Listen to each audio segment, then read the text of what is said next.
2024 లేదా 25లో డిగ్రీ లేదా బీటెక్ చదివారా? సాఫ్ట్‌వేర్ జాబ్ కోసం ఎదురు చూస్తున్నారా? అయితే కోడ్ జ్ఞాన్ 100 డేస్ కోర్సులో చేరండి. జాబ్ సాధించండి. చాలా మంది స్టూడెంట్స్ కోడింగ్ దగ్గర ఎక్కడో అక్కడ కొన్ని మిస్ అవుతూ ఉంటుంటారు. అలా మనం జావాకి సంబంధించి గనక తీసుకుంటే ఊప్స్ కాన్సెప్ట్ ఏదైతే ఉంటుందో కొంతమంది చెప్పగలుగుతారు కానీ దాన్ని డిజైన్ చేసే ప్రాసెస్ ఏదైతే ఉంటుందో అక్కడ ఫెయిల్ అవ్వడం జరుగుతూ ఉంటుంది. దేనివల్ల అంటారు? స్టూడెంట్ ఎక్కడ మిస్ అవుతున్నారు, దాన్ని ఆ క్లారిటీ ఎక్కడ పోతుంది అంటారు? చాలా ఇంపార్టెంట్ క్వశ్చన్ అండి. అంటే ప్రతి ఫ్రెషర్కి అవసరమైన క్వశ్చన్ అడిగారు. True. Oops object oriented principles అన్నది ప్రతి సాఫ్ట్వేర్ అప్లికేషన్ డెవలప్మెంట్లో ఇంపార్టెంట్ థింగ్ అన్నమాట.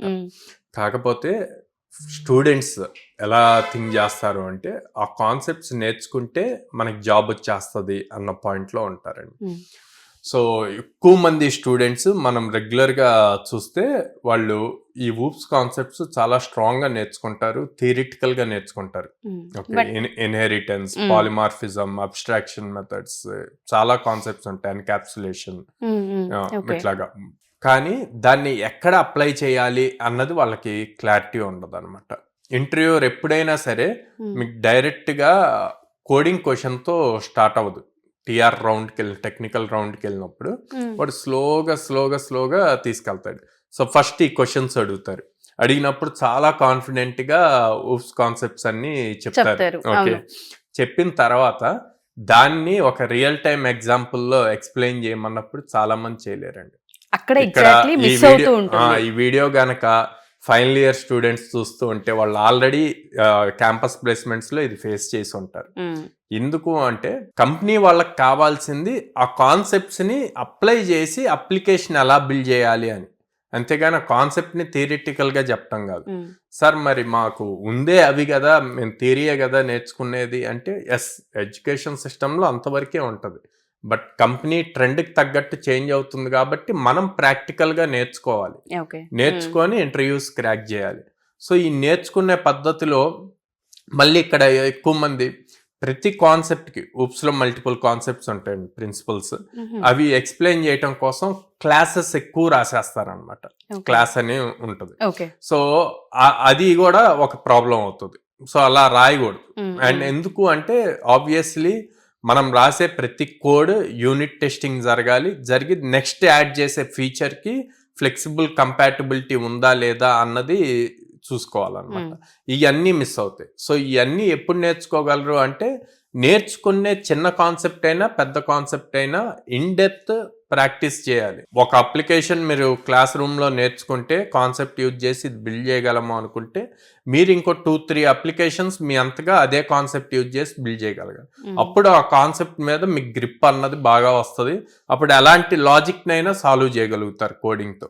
సో ఇవి మీరు అప్లై చేసేటప్పుడు ఇప్పుడు for suppose 3 lakhs package, 4 lakhs package, until 5 lakhs package వరకు కూడా ఎక్కువ ఇన్డెప్త్ కోడింగ్ చూడరు కానీ లాజికల్ కోడింగ్ చూస్తారు.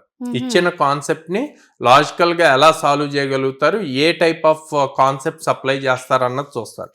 అదే 5 above ప్యాకేజెస్ వచ్చాయి అంటే ఆర్కిటెక్చర్ లెవెల్లో చూస్తారు అనమాట. Architecture level in the sense ఇక్కడ మళ్ళీ ఇంకో క్వశ్చన్ వస్తుంది మనకి, ఇమీడియట్ కింద కామెంట్స్ వస్తాయి, ఆర్కిటెక్చర్ అంటే ఎక్స్పీరియన్స్ ఉండాలి కదా అని.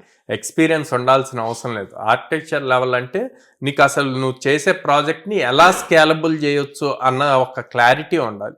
దానికి తగ్గట్టు కోడ్ని రేపు ఇందాక మనం మాట్లాడినట్టు 100 members వచ్చినా 1000 members ఒకేసారి నీ ప్లాట్ఫామ్కి వచ్చినా అది హ్యాండిల్ చేయగలగాలి. ఆ కోడ్ కూడా అలాగే రన్ అవ్వాలన్నమాట. సో అట్లాంటి థింగ్స్ అన్నీ కూడా క్లారిటీ ఉండాలి. ఆ క్లారిటీ ఉండాలి అన్నప్పుడు oops plays the clear major role.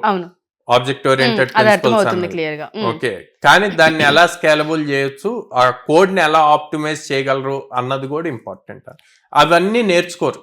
కాలేజ్లో కనుక మనం చూస్తే ఓన్లీ థియరీ ప్రకారంగానే ఉంటుంది. అట్లీస్ట్ మనకి ఇన్స్టిట్యూట్స్లో ఎక్స్పెక్ట్ చేసేది ఏంటంటే ప్రాక్టికల్ నాలెడ్జ్.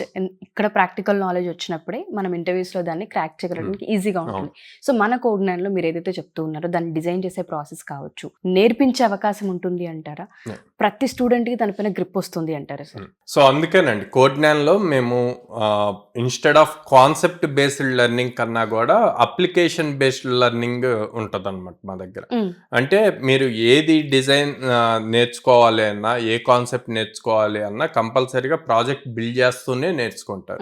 సో అందుకే ఇప్పుడు జావా గురించి మాట్లాడుతున్నాం కాబట్టి జావా ఆల్మోస్ట్ 14 వీక్స్ డ్యూరేషన్ అన్నమాట, జావా ఫుల్ స్టాక్.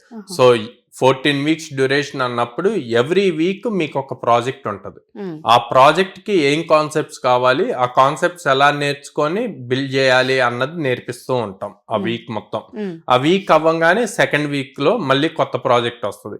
ఈ కొత్త ప్రాజెక్ట్ లో ఆల్రెడీ ప్రీవియస్ టాపిక్స్ కవర్ అవుతాయి, న్యూ టాపిక్స్ కవర్ అవుతాయి, దానికి తగ్గట్టే ప్రాజెక్ట్ ఉంటుంది.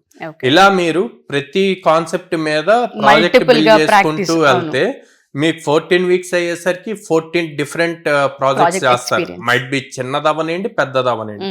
అండ్ ఓవరాల్ అన్నిటినీ కలిపి మీరు మళ్ళీ క్లాస్ రూమ్ లో ఒక ప్రాజెక్ట్ చేస్తారు. ఓకే, సో నేనేమంటా అంటే స్టూడెంట్ అరే నేను 14 చేశాను, ఓవరాల్ ఒక ఫుల్ ఫ్లెడ్జ్డ్ ప్రాజెక్ట్ చేశాను అని ఆగొద్దు. మళ్ళీ మీ ఓన్ గా ఇంకొక 2 or 3 ప్రాజెక్ట్స్ చేస్తే మీకు స్ట్రాంగ్ సాలిడ్ గ్రిప్ ఉంటుంది. ఓకే,